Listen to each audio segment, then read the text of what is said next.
আসসালামু আলাইকুম। আজকে আপনাদের সাথে শেয়ার করব কিভাবে ঘরে স্পেশালভাবে পাস্তা রান্না করে পরিবারকে সুন্দর একটি বিকেল উপহার দিতে পারেন। প্রথমে আমি ভালো মতো পাস্তাগুলোকে সিদ্ধ করে নিয়েছি, তারপর ঠান্ডা পানি ঢেলে ঠান্ডা করে নিলাম যাতে পরবর্তীতে জমে না যায়। আলহামদুলিল্লাহ পাস্তাগুলো খুব সুন্দরভাবে সিদ্ধ হয়েছে।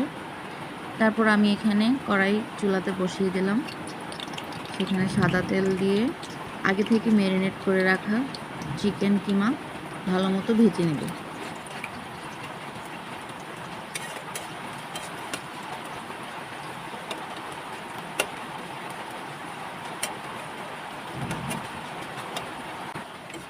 চিকেন ভেজে নেওয়া হয়ে গেছে, আমার এখানে একটু বেশি করা হয়ে গেছে, আপনারা চাইলে আর একটু আগেও তুলে নিতে পারেন। তারপর আমি সেই তেলটাতে দিয়ে দিলাম রসুন কুচি, আদা কুচি, সেগুলোকে ভালোভাবে ভেজে নিয়ে তারপর আমি দিয়ে দেবো পেঁয়াজ কুচি। সব কিছু একসাথে মিশিয়ে ভালো মতো নেড়েচেড়ে ভেজে নেব যাতে করে কাঁচা গন্ধটা চলে যায়। তারপর এখানে একটু লবণ দিয়ে দেব স্বাদ মতো, তারপর একটা ডিম দিয়ে এর উপরে একটু ম্যাগি মশলা ছিটিয়ে ভালো মতো ভেজে নেব। এভাবে দিলে সুন্দর একটা ফ্লেভার আসে।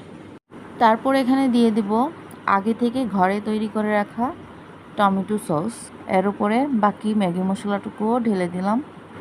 এখানে আমি ঘরে থাকা গরুর দুধ দিয়ে একটু টক দই বানিয়েছিলাম, সেটাও দিয়ে দিলাম।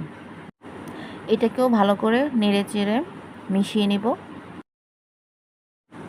সুন্দর স্মেল আনার জন্য আমি এখানে সামান্য হলুদ গুঁড়ো ইউজ করেছি। তারপর ঘরে বানানো ধনে জিরার মশলা, সামান্য চিনি একসাথে অ্যাড করে ভালো মতো মিশিয়ে নিলাম। তারপর ভেজে রাখা চিকেনটাও দিয়ে দিলাম যাতে সব রকম মশলাটা চিকেনের মধ্যে ভালো মতো মিশে যায়। একটু কষিয়ে নিয়ে তারপর আমি পাস্তাগুলোকে ঢেলে দিলাম। এবার শুধু মিক্স করার পালা। এই পর্যায়ে চুলাটাকে অবশ্যই লো ফ্লেমে রাখতে হবে যাতে করে নিচে দিয়ে লেগে না যায়।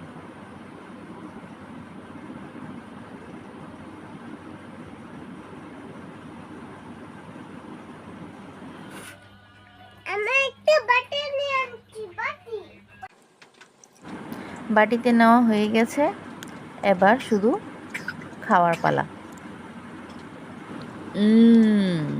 মুখের মধ্যে যেন ফ্লেভারগুলো ব্লাস্ট হচ্ছে।